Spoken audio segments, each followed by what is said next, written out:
DMER म्हणजे directorate of medical education and research. महाराष्ट्रातील शासकीय वैद्यकीय महाविद्यालये आणि रुग्णालयांमध्ये विविध पदांची भरती DMER मार्फत केली जाते. ड्रायव्हर पदासाठी अर्ज केलेल्या उमेदवारांसाठी सर्वात महत्त्वाचे टप्पे म्हणजे परीक्षा, मेरिट लिस्ट, डॉक्युमेंट व्हेरिफिकेशन आणि जॉइनिंग प्रोसेस. सर्वात आधी अर्ज प्रक्रिया पूर्ण होते. उमेदवार ऑनलाईन अर्ज भरतात. आवश्यक कागदपत्रे अपलोड केली जातात. अर्ज स्वीकृत झाल्यानंतर परीक्षा किंवा स्किल बेस्ड सिलेक्शन प्रक्रिया होते. ड्रायव्हर पदासाठी ड्रायव्हिंग रिलेटेड पात्रता आणि कागदपत्रे महत्त्वाची असतात. परीक्षा किंवा निवड प्रक्रिया पूर्ण झाल्यानंतर प्रोव्हिजनल मेरिट लिस्ट जाहीर केली जाते. या यादीमध्ये उमेदवारांचे गुण आणि कॅटेगरीनुसार स्थान दिलेले असते. ही अंतिम निवड नसते. पुढील टप्पा म्हणजे डॉक्युमेंट व्हेरिफिकेशन. डॉक्युमेंट व्हेरिफिकेशन हा अत्यंत महत्त्वाचा टप्पा आहे. येथे उमेदवारानं अर्जात दिलेली सर्व माहिती प्रत्यक्ष कागदपत्रांची पडताळली जाते.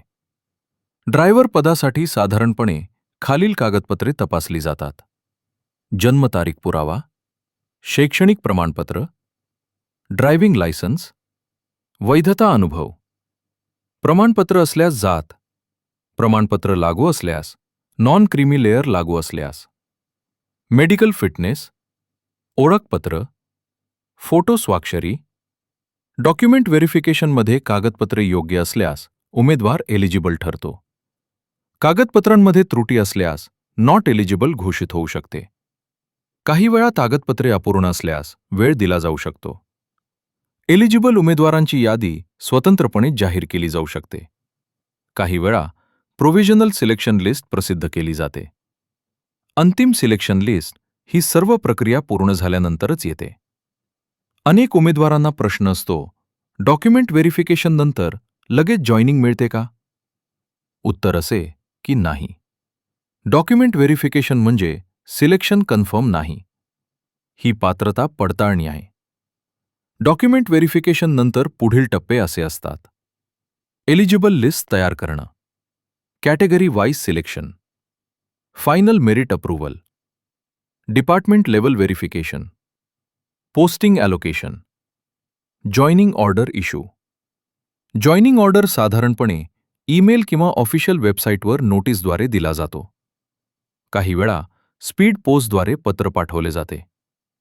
ड्रायव्हर पदासाठी पोस्टिंग वैद्यकीय महाविद्यालय किंवा शासकीय रुग्णालय येथे मिळते. पोस्टिंग ठिकाण निवड मेरिट आणि उपलब्ध जागांवर अवलंबून असते. जॉइनिंग प्रोसेसमध्ये उमेदवारानं खालील गोष्टी पूर्ण कराव्या लागतात: ओरिजिनल डॉक्युमेंट्स जमा करणं, medical fitness certificate, character verification, police verification लागू असल्यास जॉइनिंग रिपोर्ट सबमिट करणं. जॉइनिंग मिस केल्यास पुढील उमेदवाराला संधी दिली जाऊ शकते. म्हणून नोटीस नियमित पाहणं आवश्यक आहे. वेटिंग लिस्ट हा महत्त्वाचा भाग आहे. काही उमेदवार जॉइनिंग करत नाहीत. अशावेळी वेटिंग लिस्टमधून उमेदवारांना संधी मिळू शकते. डॉक्युमेंट व्हेरिफिकेशन कधी होते? हा सर्वात जास्त विचारला जाणारा प्रश्न आहे. सामान्यतः प्रोव्हिजनल मेरिट लिस्ट नंतर काही आठवड्यात डॉक्युमेंट व्हेरिफिकेशन शेड्यूल जाहीर होतो. ऑफिशियल वेबसाईट आणि नोटीस बोर्डवर माहिती दिली जाते. DMER ड्रायव्हर भरतीमध्ये अफवा खूप पसरतात. कोणताही मेसेज किंवा सोशल मीडिया अपडेट ऑफिशियल समजू नये.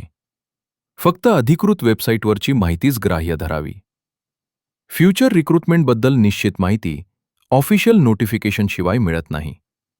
परंतु रिक्त पदे उपलब्ध असल्यास पुढील भरती येऊ शकते. Selection process summary: application, merit list, document verification, eligible list, final selection, joining order, posting. Driver पदासाठी विशेष लक्ष देण्याच्या गोष्टी: ड्रायव्हिंग लायसन्स वैध असणं, कागदपत्रे स्पष्ट आणि पूर्ण असणं, व्हेरिफिकेशनला वेळेवर उपस्थित राहणं, ऑफिशियल नोटीस नियमित पाहणं. अनेक उमेदवार डॉक्युमेंट व्हेरिफिकेशन नंतर अनिश्चिततेत राहतात. प्रत्यक्षात ही प्रक्रिया प्रशासनिक मंजुरीवर अवलंबून असते. त्यामुळे विलंब होऊ शकतो. जॉईनिंग ऑर्डर आल्यानंतर दिलेल्या कालावधीत रिपोर्ट करणं आवश्यक आहे. विलंब केल्यास संधी गमावली जाऊ शकते. ही संपूर्ण माहिती DMER ड्रायव्हर भरती उमेदवारांसाठी मार्गदर्शक आहे. योग्य माहिती मिळाल्यास अनावश्यक तणाव कमी होतो.